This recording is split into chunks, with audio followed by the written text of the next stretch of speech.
Hello दोस्तों। नीम के पेड़ के नीचे एक छोटी सी कुटिया में रहने वाला आलसी गधा अपने नाम के बिल्कुल विपरीत था। उसका नाम था मेहनत, लेकिन मेहनत से उसे कोई मतलब नहीं था।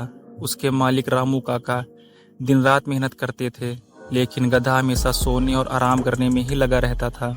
रामू काका एक किसान थे और उनके पास केवल एक ही गधा था, जिस पर वे अपनी फसल और सामान को बाजार ले जाया करते थे। शुरुआत में गधा कुछ काम किया करता था, लेकिन धीरे धीरे वह आलसी होता गया। जब भी रामू काका उसे काम पर लगाते, वह धीरे धीरे चलने लगता और कभी कभी तो बैठ ही जाता। रामू काका को उसे उठाने के लिए बहुत मशक्कत करनी पड़ती थी। एक दिन रामू काका ने सोचा, अगर यह गधा यूं ही आलसी बना रहेगा तो मेरी खेती कैसे चलेगी। उन्होंने गधे को सबक सिखाने का फैसला किया। उन्होंने एक तरकीब सोची और अगले दिन गधे को लेकर पास के जंगल की ओर निकल पड़े। जंगल में पहुंचकर रामू काका ने गधे को एक पेड़ से बांध दिया और खुद वहां से थोड़ा दूर जाकर छिप गए। गधा पहले तो खुश हुआ कि अब उसे काम नहीं करना पड़ेगा और वह आराम से सो सकता है, लेकिन कुछ ही देर बाद उसे भूख लगने लगी और उसे एहसास हुआ कि यहाँ तो खाने के लिए कुछ भी नहीं है। धीरे धीरे उसे समझ आने लगा कि अगर उसने मेहनत नहीं की तो उसे भूखा रहना पड़ेगा। कुछ घंटों बाद रामू काका वापस आए और उन्होंने गधे को जंगल से वापस अपने गांव ले जाने का फैसला किया। रास्ते में गधे ने देखा कि रामू काका के पास खाने के लिए कुछ भी नहीं था।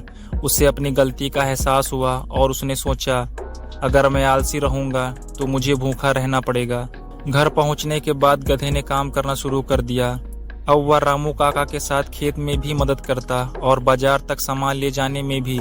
धीरे धीरे वह गांव का सबसे मेहनती गधा बन गया। लोग उसकी तारीफ करने लगे और उसका नाम मेहनत सचमुच सही साबित होने लगा। रामू काका भी बहुत खुश हुए कि उनका गधा मेहनत करने लगा है। उन्होंने उसे खाने के लिए ताजे चारे और पानी की व्यवस्था कर दी। अब गधे को भी समझ आ गया था कि मेहनत करने से ही सुख और संतोष मिलता है। गधा अब हर रोज मेहनत करता और रात को चैन की नींद सोता।